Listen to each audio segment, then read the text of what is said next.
Ah, Arya, you have a wildness in you, child. The wolf blood, my father used to call it. Lyanna had a touch of it, and my brother Brandon more than a touch. It brought them both to an early grave. Arya heard sadness in his voice. He did not often speak of his father, or of the brother and sister who had died before she was born.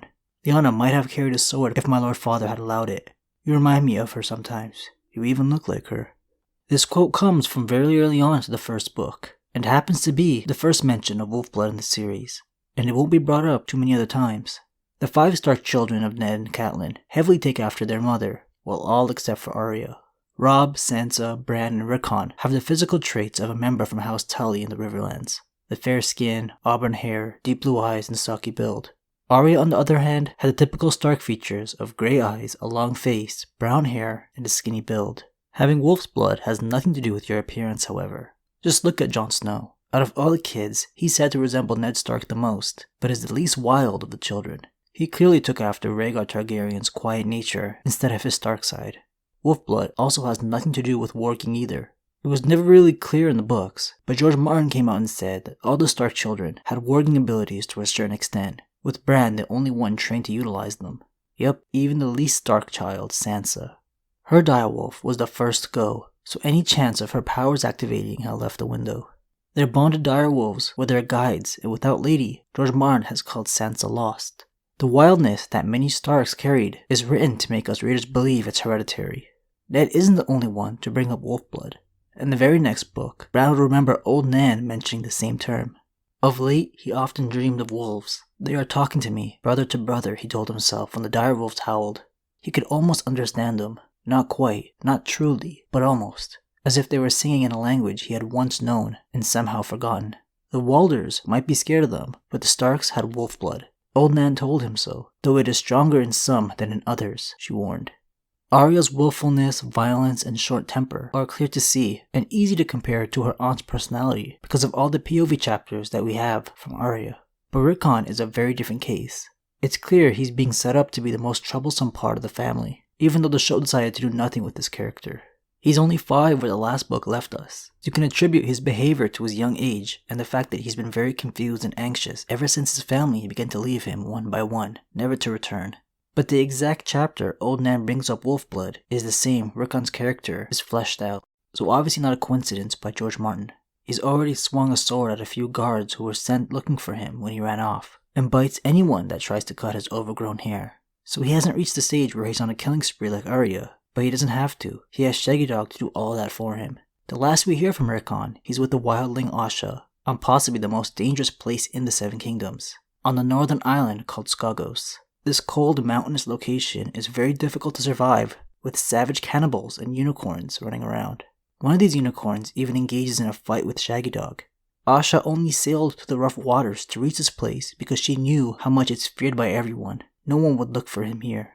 The Skagosi were so barbaric that the Starks had to ban them from sailing, in hopes they wouldn't invade other lands ever again. So this is the environment the already wild Rickon will be surrounded by. Shaggy Dog has always been the most violent of the direwolves. He's still very obedient to Rickon, but everyone else is at risk of being attacked, and it has happened. The Black Wolf even frightens Bran at times. When Bragg wargs into summer, he can sense Shaggy Dog's anger and fury. The Starks and their wolves are so closely bonded that their personalities have become one. Shaggy Dog is so difficult to deal with because of Rickon. His wildness has transferred onto him. So even though the story won't have the time to develop Rickon since he's so young, it's fine because Shaggy Dog will represent him well. He's never had a POV chapter, and unlikely ever will, but Davos Seaworth is on the way to Skagos to find Rickon. Davos has had a bunch of chapters in his point of view, so he'll be one of the more exciting characters to hear from. Like Shaggy Dog and Rickon, Arya's personality is one with Nymeria. Her direwolf has formed a pack of wolves and has been wreaking havoc in the Riverlands where Arya left her behind. The pack has become so fearless that they even began killing humans. Ned compares Arya to Lyanna, but Arya is definitely more like Ned's brother Brandon, who he describes as having more than a touch of wolf blood. Both his siblings love to fight and ride horses, but Brandon was crazy enough to confront the Mad King about what happened with Lyanna and Rhaegar. Brandon believed Rhaegar to have kidnapped her, but knowing Lyanna, she ran off with Rhaegar. She chose love instead of following her father's orders and marrying Robert Baratheon. Her strong will would lead to a massive war, tearing the Seven Kingdoms apart and the fall of the Targaryens. Ned tells Arya that his father never allowed Lyanna to carry a sword, but we do hear the story about how she defeated 3 squires with a tourney sword when they were bullying Howland Reed. It's strongly hinted that Lyanna also entered the tourney under the disguise of being a mystery knight, though the identity is never confirmed. Bran also has a vision of Lyanna practicing sword fighting with a broken branch, even defeating her brother Benjen. Ned has always been more shy, so you can see how easy it was for him to fool the world into believing Jon was his son without ever considering Lyanna. But even Ned and Jon have their moments of losing their temper. Jon's emotions can get the better of him, like the time he overdid it while sword training in the Night's Watch. An even better example is when Littlefinger takes Ned to one of his brothels, but in both these instances, they always quickly compose themselves. I wouldn't take this as evidence of them having wolf blood, just a couple characters that aren't one-sided. I've always wondered if Ned telling Arya that his siblings' wolf blood led them to an early grave was foreshadowing. It's too hard to say what will happen to Rickon by the end of the story, but I always felt Arya's thirst for revenge would be her demise, even though she is a fan favorite. And the books will be heading in a very different direction than the controversial show's conclusion. Aside from the 4 characters I've been going on about, Brandon, Lyanna, Arya, and Rickon, there's no other Stark that you can say with certainty had wolf blood. You can maybe argue Lord Rickon Stark, who was born almost 200 years before the Corn story begins. His uncle took his sweet time stepping down as his regent when Cregan wasn't of age. He decided to rise up and arrest his uncle along with his children when Cregan was only 16. He would grow up to march south to participate in a Targaryen civil war called the Dance of Dragons, even though it was all over by the time he showed up. He actually ended up being named Hand of the King.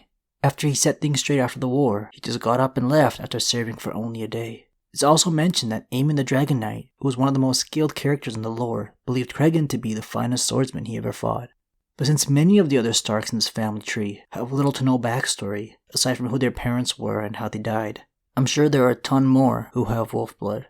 I thought this would be a fun topic to delve into, because Rickon has a lot of potential to be a far more interesting character than how he was handled in the show. Instead of just discarding him because they wanted to nosedive into the finale, I hope George Martin explores his and Shaggy Dog's wild personality, which seems like he already set up to do. It shouldn't be too long before we find out. I think we're only a few more years away from the Winds of Winter being in our hands. We can tough it out. I'll see you guys next week. Thanks for watching.